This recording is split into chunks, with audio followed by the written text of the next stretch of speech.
Matapos inihatid ni Elena ang ginawalang cupcake. Umuwi na rin ito, subalit daladala nito ang sakit na naramdaman sa sinabi ni Mark Montefalcon sa kanya. Ma'am, nandito na po ako. O ano nangyari sa iyo, Elena? Kumusta naman ang cupcake na kinain ni Joyce? Ma'am, nandun din pala ang anak ni Ma'am Joyce. Talaga, si Mark? Naku, umuwi na pala ang apo ko. Kumusta naman ang apo ko? Guwapo pa rin ba? Bigla na lamang natulala ang dalaga. Elena, nakikinig ka ba? Opo ma'am, pero meron kasing hindi magandang nangyari. Tatapusin ko na lang ang labahin ko, Ma'am Elizabeth. Bukas ka na maglaba, Elena. Samahan mo muna ako ngayon. May pupuntahan tayo. Napaisip tuloy ang dalaga kapag mayaman ng isang tao kahit anong maisip nito ay kaya nilang gawin. Samantalang siya naman ay nag-iipon ng bawat sahod nito bilang isang katulong. May pangarap sa kanyang sarili itong si Elena. Una sa lahat ay makapagtapos ng pag-aaral, makahanap ng magandang trabaho at magkaroon ng sariling tahanan. Gusto niyang ilang taon mula ngayon ay bubukod siya at hindi naaasa pa sa matandang nagpaaral sa kanya. Ayaw niyang maging katulong habang buhay. Pero sa ngayon masaya siya sa pag-aalaga sa matanda, lalo na kay Joyce na halos pamilya na rin ang turing nito sa kanya. Kaya naman hindi madali sa kanyang iwan ang pamilyang nagpaaral, tinanggap at tinuring siyang pamilya, maliban na lamang sa lalaking kumakaasta kung sino dahil ba sa meron siyang pinag-aralan. Nagtungo na nga sila sa isang mall para mag-shopping. Habang namimili ng mabibili ang matanda ay nagtungo rin naman si Elena sa isang swimsuit garment para bumili ng white red two-piece bikini at isang short. Dinampot niya iyon at binayaran sa kahera. Nahiya itong si Elena dahil bakit niya ba naisipang bumili ng ganon samantalang hindi naman niya hilig ang magsuot ng swimsuit. Para walang makita sa kanya ang pinamili, inilagay niya lamang ito sa slim bag dahil nahiya ito sa mga tao na sa paligid nito. Samantalang hindi naman nakataka sa paningin ni Elizabeth ang dalaga dahil wala itong nabili. Kaya naman tumawag ito sa sales lady para sukatin si Elena sa mga damit na nabagay sa kanya, lalo na ang isang pares ng sexy na kasuotan. Ma'am, bakit niyo sobrang dami naman po ng damit na pinili niyo para sa akin? Nakakaya naman po sa inyo. Iha, kabilang ka na sa pamilya namin. Nagpasalamat nga ako sa iyo dahil sa loob ng ilang taon ay narito ka pa rin kasama namin sa bahay. Sige, matapos mong sukatin ang lahat ng yan, iuwi natin yan. Noong nakarating na sila sa bahay, nagluto ng hapunan ang dalaga. Dito napahanga ng gusto ang matanda dahil sa husay at galing sa pagluluto nitong si Elena. Matapos ng gawaing bahay, dahil malinsangan ng gabi, naisipan ni Elena na maligo sa swimming pool. Suot nito ang bagong nabiling swimsuit. Maliwanag ang lugar dahil sa bilog na buwan, ngunit nahiya itong si Elena dahil hindi siya sanay magsuot ng ganitong kasuotan. Paano na lamang kung may ibang taong makakita sa kanya? Paniguradong wala siyang may harap dito dahil sa kahiyan. Samantalang hindi naman matigil sa kakasermon itong si Joyce sa kanyang anak dahil sa inasal nito kay Elena. Isa pa, hindi man lang nito dinadalaw ang kanyang lola Elizabeth. Mark, kala ko ba nagbago na yung ugali mo, pero bakit hanggang ngayon ay ganun pa rin? Ma'am, kahit ganito ang ugali ko, ang mahalaga ay wala akong sinasaktang tao. Ano ba sa tingin mo ang ginawa mo kay Elena? Ma'am, bagay lamang sa kanya yun. Masyado siyang overacting. Para siyang isang taong probinsyana. Mark, oo, nanggaling siya sa probinsya. Pero alam mo bang, mabait ang batang yun. Lalo na at magtatapos na rin siya sa kolehiyo, sa kurso bilang nurse. Ang mabuti pa, puntahan mo ang lola mo nang sa ganun naman ay matuwa siya sa'yo. Hindi puro na lamang trabaho ang natupag mo. Puntahan mo na siya. Kahapon pa siya naghintay sa'yo doon. Dahil masyadong madaldal ang kanyang ina, napilitang magtungo sa kanyang lola itong si Mark. Noong nakarating na ito sa labas ng bahay, pumasok ito sa may entrance at dahan-dahan nitong gugulatin ang kanyang lola Elizabeth. Ngunit bago ito makarating sa silid ay dadaan muna ito sa isang swimming pool na malapit din sa kwarto ng kanyang lola.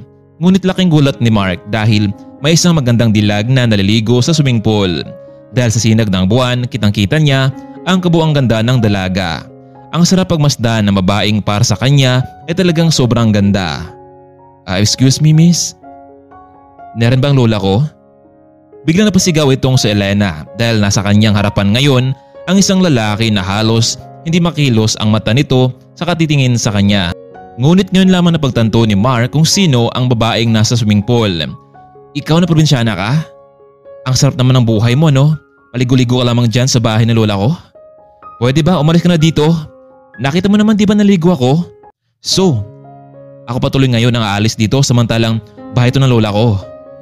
Dahil sa pagsigaw ni Elena, umalis na lamang itong si Mark patungo sa kwarto ng kanyang lola para makita ito. Labis tuloy ang pangamba nitong si Elena dahil ang lalaking iyon pala ang unang nakita sa kanya habang suot nito ang kanyang bikining binili.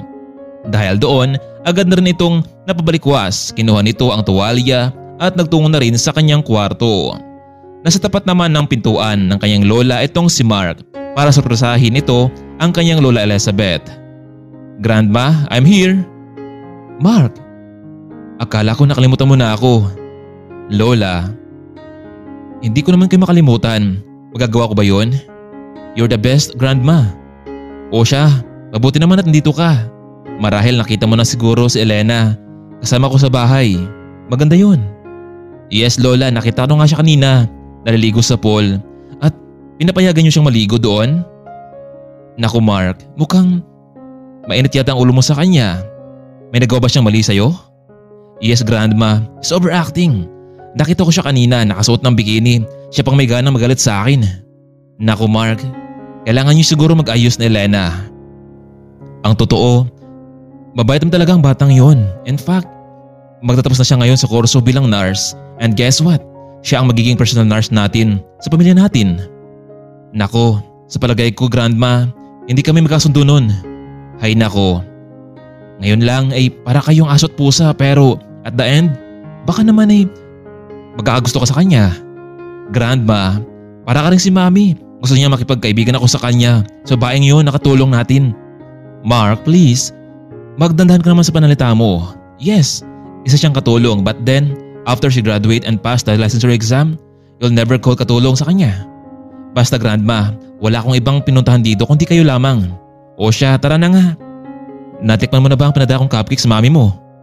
Iyon nga Grandma, yung katulong mo kasi napadaan sa pool. Nakatingin sa akin habang naliligo ako doon. Kaya yun, natapon ang ilan sa mga cupcake na pinadala mo. Ganon ba iho? Tara na. Pumunta muna tayo sa kusina. Marami pa namang cupcake na natira doon. Nagtungo na nga ang maglola sa kusina ngunit naroon pala si Elena habang naghanda ito ng kanilang makain. O Elena, mabuti naman at naghanda ka pala ng makain namin. Yes ma'am, para naman matikman ni Sir Mark ang luto niyong cupcake.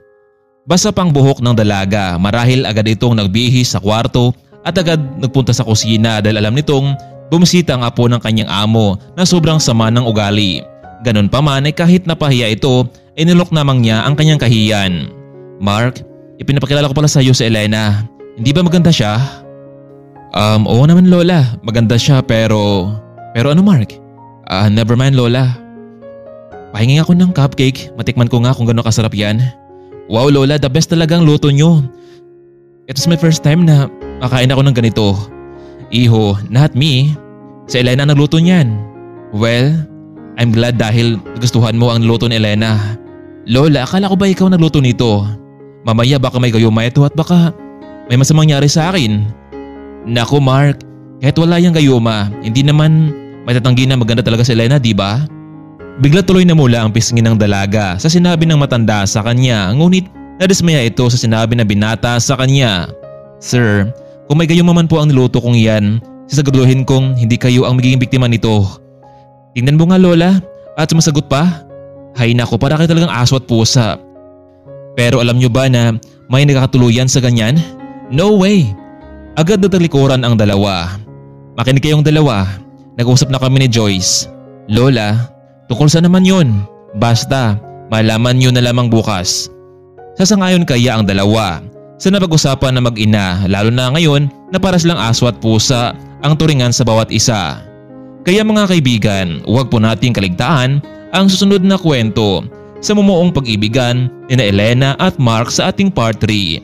Maraming salamat. Abangan!